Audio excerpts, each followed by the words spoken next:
She's got unlimited love for limited gov. New York Times bestselling author and Fox News contributor, Cat Timpf.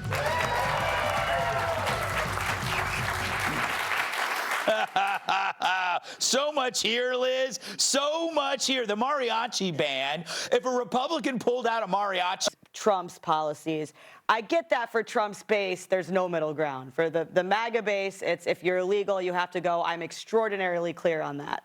But I think that, for some people, that's not the case. Like in the vomiting analogy that you used, I think it's a little different because, first of all, public drunken vomiting is never peaceful.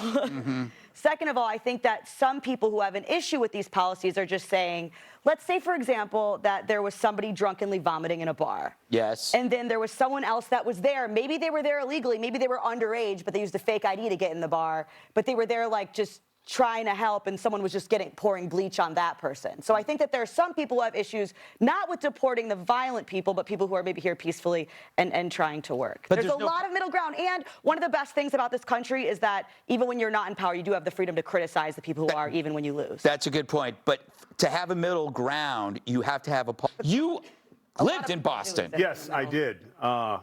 Even at 7 years old, I was like, or a 60-year-old woman who's actually 20, but she looks 60. Jim, you should love this as a crank yanker. He was just passing time. Like they're angry at the same level about everything. So this is proudly say that I learned nothing from this, actually. But it's true, and it's, I think you do sometimes maybe get really used to chanting the same slogans, that if anybody asks you a question, you're kind of like, oh, that wasn't covered in the slogans that we've been chanting every day, because she didn't really explain. I mean, it just simply has become a symbol of solidarity and not appropriation. Although I can't explain why. Yeah. I don't know, because I feel like I was thinking as I was watching this about the previous segment where we did that mariachi band. There was a mariachi band, but there was no white people in the background wearing sombreros. Yes. Where I feel like if somebody was like sitting in the background with their own maracas, like, I just love Mexicans. Like, I feel like she would be the first one to be like, you need to leave, this is not okay. So I don't know how, I don't understand how one versus the other, but that's just the way it is. I love it because I see these scarves everywhere, and I know that it's now just It irritated everybody who watched it because, again, another angry person, as you point out, with a... Well, I think that what do they want to do about it? Do they want to have censorship? Because that's a way bigger threat to me. Because we've done this before. Everybody watching this show already knows how many things were misinformation that turned out to be totally true. Right. And that happens all the time. And the threat of saying, because I said this is misinformation, or the government says, oh, misinformation, you can't speak freely and freely share information, that's way, way, way scarier. Yeah, Tyrus. Also, if you look at that list, misinformation is the only thing that's probably not. So then research. Like, there needs to be misinformation and then... Unless it's me.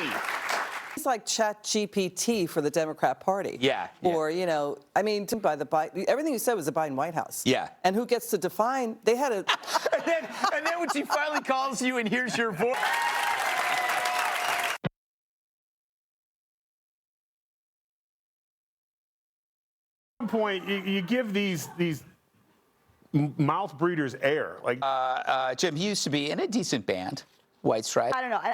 Okay, so he actually is talented. He did a few different bands. He's an amazing guitarist.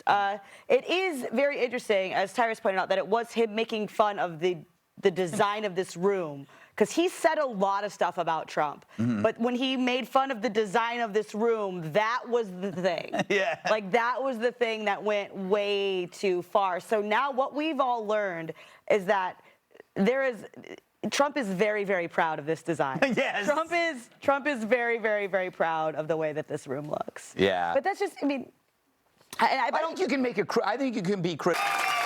Just say one thing and don't get mad at me. Yeah. It looks like they could show a double. Very exciting. And I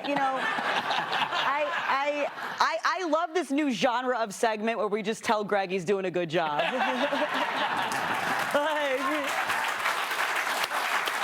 I wanted to make sure I told you again how great you were on the Tonight Show. Thank you.